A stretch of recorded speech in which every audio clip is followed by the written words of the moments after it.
हाय। तो हम लोग बात कर रहे थे, वी वर टॉकिंग अबाउट कि प्रोक्रिएशन के बेसिस पे कि ऑफ स्प्रिंग प्रोड्यूस नहीं कर सकते हैं। Centre is opposing the demand of same sex marriage, while वो ये भी कह रहे हैं कि सोसाइटी में जो है डिस्टरबेंस बहुत क्रिएट हो जाएगा। कैसे डिस्टरबेंस क्रिएट हो जाएगा कि बहुत से ऐसे लोग हैं, इससे पहले जो शादियों का प्रोसेस था वो दो तरीके से शादियां होती थी, ठीक है। एट फर्स्ट जो स्पेशल मैरिज एक्ट है 1954 का, उससे पहले क्या होती थी, 1872 में एक मैरिज एक्ट बना था, ठीक है, बाय द एफर्ट्स ऑफ ब्रह्मो समाज।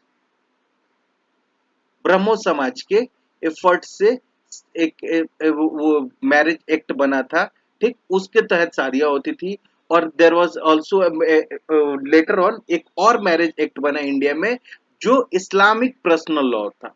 इस्लाम का इस्लामिक पर्सनल लॉ मतलब क्या था? इस्लामिक पर्सनल लॉ क्या था कि वो सिर्फ विद इन द रिलीजन शादी के परमिशन देता था। विद इन द रिलीजन शादियों की परमिशन थी। और यहाँ पे क्या था? यहाँ पे भी विद इन द रिलीजन था फॉर हिंदूज, ठीक है। तो ये सारे प्रोविजंस है, लॉज है, पहले से लॉज जो थे जिनमें चेंजेस करने पड़ेंगे, देखते हैं उसके बारे में भी। तो सुप्रीम कोर्ट में जो आर्गुमेंट आया था, the argument which was in the favour of same sex marriage says that in 2018 it was legalized, that it was removed from the decriminalized criminal activity से homosexuality क्रिमिनल एक्टिविटी से remove कर दिया गया था। तो centre का इस पे कहना है कि it was decriminalised, decriminalised, it was decriminalised, but it was not legalised, ठीक है। वो लीगलाइज नहीं किया था, उसको डीक्रिमिनलाइज किया था, मतलब अभी न्यूट्रल पे है। We have neither legalize it और ना ही इसको इलीगल करार दिया है। अभी न्यूट्रल पे है, उससे हटा दिया, उस प्रैक्टिस से हटा दिया, ठीक है। अब चलिए इस पे आगे हम लोग बढ़ते हैं, नेक्स्ट टॉपिक देखते हैं। नेक्स्ट टॉपिक क्या है हमारा?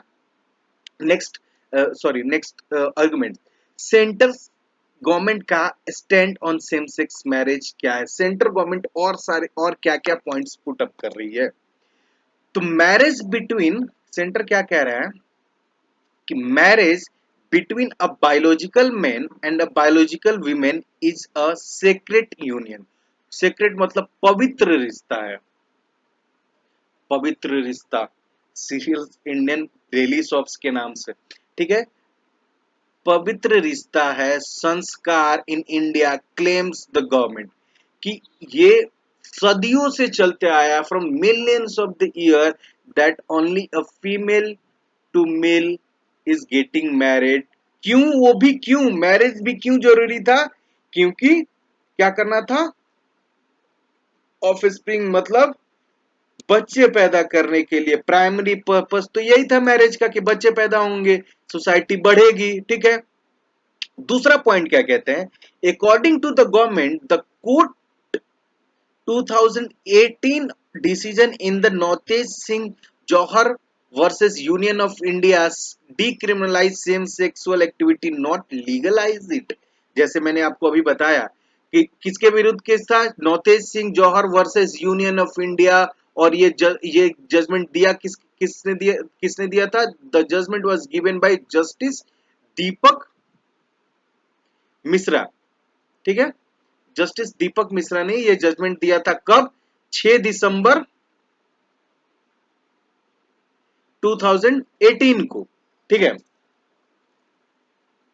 नौतेज Singh Johar versus Union of India के केस में, कि उसको लीगलाइज नहीं किया है, डीक्रिमिनलाइज कर दिया है लेकिन लीगलाइज नहीं किया। आप लीगलाइज मत समझिए उस चीज को, ठीक है। आप मैरिज की अभी तो दे हैव, ये बैटल बहुत बढ़ी जाएगी, क्योंकि सेम सेक्स मैरिज की जो डिमांड कर रहे हैं, they have to fight for first, at first they have to fight for legalizing same sex orientation. Same sex orientation को लीगलाइज करने के लिए उनको फाइट करना पड़ेगा। उसके बाद से सेम सेक्स मैरिज के लिए उनको फाइट करना पड़ेगा। ये बहुत बड़ी बैटल है, ठीक है। चलिए, the court had never recognized same-sex marriage as a component of the fundamental right to life and dignity under Article 21 of the Constitution described decriminalising homosexuality. ठीक है, होमोसेक्सुअलिटी को ये कह रहा है कि होमोसेक्सुअलिटी को डिक्रिमिनलाइज कर दिया, लेकिन उसके बाद भी सेम सेक्स मैरिज के पॉइंट ऑफ व्यू से हमने कभी देखा ही नहीं, और ना ही वो आर्टिकल 21 में आता है। क्यों? क्योंकि आर्टिकल 21 में आई हैव टोल्ड यू कि if no person shall be deprived of their personal liberty except law established. अगर कोई लॉ एस्टैब्लिश है तो किया जाएगा, और एक लॉ एस्टैब्लिश्ड है इसके लिए ऑलरेडी स्पेशल मैरिज एक्ट, जिसको हम लोग आगे लास्ट में देखेंगे, जिसके लिए मैं बार बार आपको 20 आर्टिकल 21 का वो क्लॉज आपको बार बार पढ़ के बता रहा हूँ। ठीक, क्यों? क्योंकि उसमें कुछ ऐसी चीजें हैं, कुछ ऐसी बातें हैं जो इसको अलाउ नहीं करती हैं। सेम सेक्स मैरिज के रास्ते में सबसे बड़ा रोड़ा वही है, ठीक है, सबसे बड़ा रोड़ा है वो। चलिए, marriage between people of the same sex that are registered would also be in breach of existing provision of both personal and statutory law. ठीक है, लॉज बहुत सारे डिफिकल्ट्स हैं। लॉज क्या है? वही ये लॉज कौन सा है? वही 1954 के लॉज के बारे में बात कर रहा है। उस लॉ को हम लोग पूरे डिटेल में देखेंगे। तो सेंटर का स्टैंड क्लियर हो गया। क्या है स्टैंड सेंटर का? इनिशियली अगर देखा जाए सेंटर का स्टैंड बेस्ड किन टॉपिक्स पे है, तो सेंटर का जो आर्गुमेंट है वो बेस किस पे है? रिलीजियस ग्राउंड पे,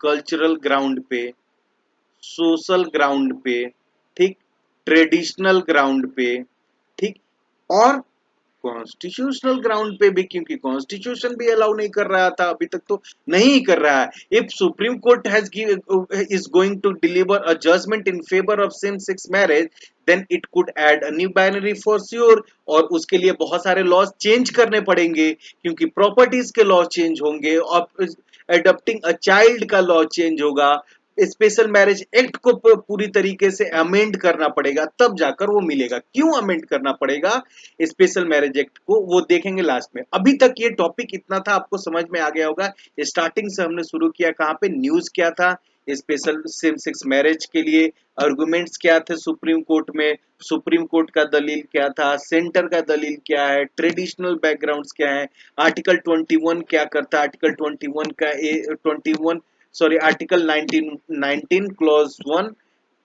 sub clause a says every person has right to express their sexual orientation। ठीक है, ये सारी चीजें हैं, ये सारे फेवर में कहे गए थे। उसके अगेंस्ट में सेंटर के लॉज आए कि आर्टिकल 21 में है कि आपके पर्सन के आपके राइट्स को डिप्राइव, लिबर्टी को डिप्राइव नहीं किया जाएगा, but if there is a law to deprive it, it will be deprived. ठीक है, उसको हनन, उसका हनन भी, उसका भी हनन किया जाएगा। और बायोलॉजिकल ग्राउंड पे ऑफ स्प्रीन आप नहीं ला सकते हैं, बच्चे पैदा नहीं कर सकते हैं, रिलीजियसली अवेलेबल नहीं है, एक्सेप्टेबल नहीं है, कल्चरली एक्सेप्टेबल नहीं है, ठीक है, फ्लक्चुएटिंग है, स्टेबिलिटी नहीं है माइंडसेट में। वो एक सेम सेक्सुअल मैरिज का मतलब सेम सेक्स ओरिएंटेशन एक आदमी 30 के एज पे कर रहा है, तो जरूरी नहीं कि 34 के एज पे भी उसकी सेम सेक्सुअल ओरिएंटेशन ही होगी। और अगर उसके शादी के लिए लीगलाइज कर दिया गया तो what will that another person will do. ठीक, तो ये सारे सब कंसर्न है, ये सारे कंसर्न है, न्यूज है, सब कुछ है। लेकिन जिसके वजह से ये सारे डिस्कशन हो रहे हैं, that is one thing, same sex marriage की जो डेफिनेशन, सारी सारी बहस जो हो रही है, it is everything is based on one law, that is special marriage act of 1954। उसको हम लोग देखेंगे नेक्स्ट स्लाइड में। Thank you so much.